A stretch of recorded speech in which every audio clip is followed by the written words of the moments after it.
Hello বন্ধুরা, সবাইকে good evening, শুভ সন্ধ্যা বা শুভ রাত্রি। এখন দুবাইয়ের টাইম ৮টা বাজতেছে। তো কাজ শেষ করে অনেক ক্লান্ত, ঘুম আসছিল আবার আসছিলও না, এবং কেমন যেন লাগছিল আর কি। তো এই কারণে চাইলাম যে একটু ঘুরে আসি। গাড়ি যেহেতু আছে, তো পড়েই আছে গাড়ি, কোনো কাজও নেই, এমনিতে গাড়ি রেখে দিছি, তেলও আছে।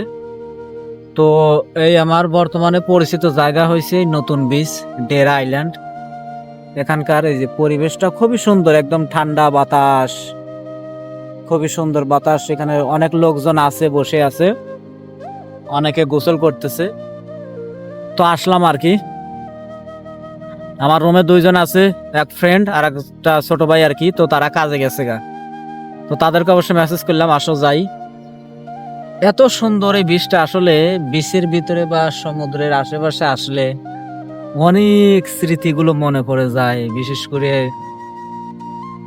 পাস্টের স্মৃতিগুলো, অতীতের দিনগুলো মনে পড়ে যায়। এবং যদি আরো ভালো লাগতো যদি ছোট একটা নৌকা থাকতো, নৌকা নিয়ে যদি নিজে চলে যেতাম এই সমুদ্রের মাঝখানে বা নদীর মাঝখানে, এবং কোন এক জায়গায় আহ নৌকাটা থামিয়ে জাস্ট ফিল করবেন, অটোমেটিক্যালি আপনার লাইফের যা আছে অতীতে, কত স্মৃতি, দুঃখ বেদনা বা আপনার স্যাড ফিলিংস যেগুলো আছে আপনার স্মৃতি বিজড়িত, সব কিছু শৈশবের, কৈশোরের সবকিছু চলে আসবে অটোমেটিক্যালি। তো এই যে খুবই সুন্দর বাতাসে দেখেন শরীরটা মনে হয় হয়ে যাচ্ছে, একদম শীতল হয়ে যাচ্ছে। তো খুবই ভালো লাগে জায়গাটা, বীজটাও নতুন হয়েছে, বিশাল বিস্তৃত বীজ। এবং দেখেন কত সুন্দর, সেফটি, নিরাপদ। এখানে আসি, বসে আছি, একদম 100% নিরাপদ।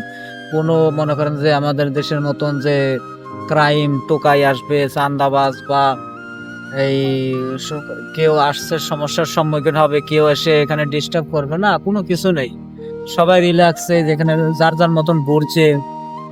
ওখানে গাড়ি পার্কিং করে রেখেছি অবশ্য আমার সামনে দিয়ে এই হেলিকপ্টার যাচ্ছে। এখানে মূলত হেলিকপ্টারের রোড আর কি, এয়ারপ্লেনের রোড, এয়ারলাইন্স এর রোড এখান থেকে যায় আর অন্য দিক থেকে আসে আর কি।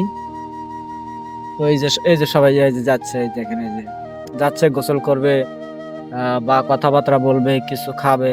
তো আসলে মানে অসম্ভব সুন্দর, এবং এই কারণেই সবাই দুবাইটারে পছন্দ করে। সেফটি, নিরাপদ, সুন্দর, সবাই ডিসিপ্লিন ফলো করে, সবাই নিয়মগুলোকে ফলো করে, মানে।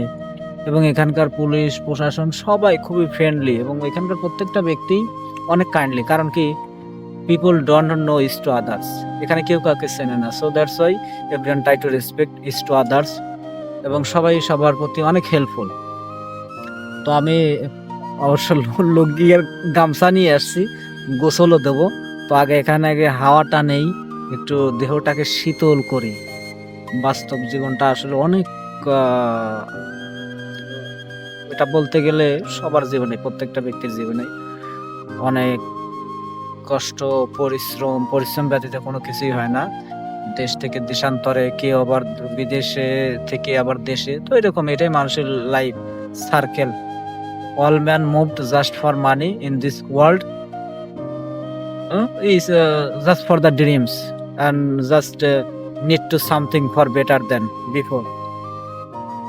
সো এবং এই পাশ দিয়ে অনেক রিসোর্টও তৈরি করেছে। আমি যদি দেখেন এই যে এখান দিয়ে অনেক হোটেল, রিসোর্ট এগুলো বানাবে আর কি। এবং এখানে দেখেন মজার বিষয়, এখানে যে ওয়াশরুম রেখে দিছে, এই যে গোসল দেওয়ার পরে ছেলে মেয়ে উভয়ের জন্য এখানে সুন্দর করে গোসল দিবে। আবার মানে সমুদ্রে গোসল দেওয়ার পর এখানে এসে আবার গোসল দিয়ে ফ্রেশ হয়ে টোটালি চলে যাবে। দেখেন কত সুন্দর, বিশাল বিস্তৃত আর কি, বিশাল বিস্তৃত, কত সুন্দর। এই যে আলোর ঝমকালো আমার পিছনে আর কি ওয়াশরুমটা যেটা দেখালাম এবং এখানে দেখেন আপনার একটু পর পরই এরকম সুন্দর করে ফ্রেশ রুমের ব্যবস্থা করা আছে ছেলে মেয়ে উভয়ের জন্য। তো কত সুন্দর, কত সেফটি, কত নিরাপদ। সো বন্ধুরা, এখন এখানে বসে অনেক স্মৃতিগুলো মনে পড়ি, একটু সময় কাটাই, ভালো লাগবে। তো সবাই আপনারা যারা কেউ যদি দুবাইতে থাকেন, এই ডেরা আইল্যান্ডে আসতে পারেন, খুবই সুন্দর, মনোরম, একদম ফ্রেশ হন। এবং পাশাপাশি ছোট্ট করে একটা গান নর্মাল সাউন্ডে দিয়ে রিল্যাক্স হন।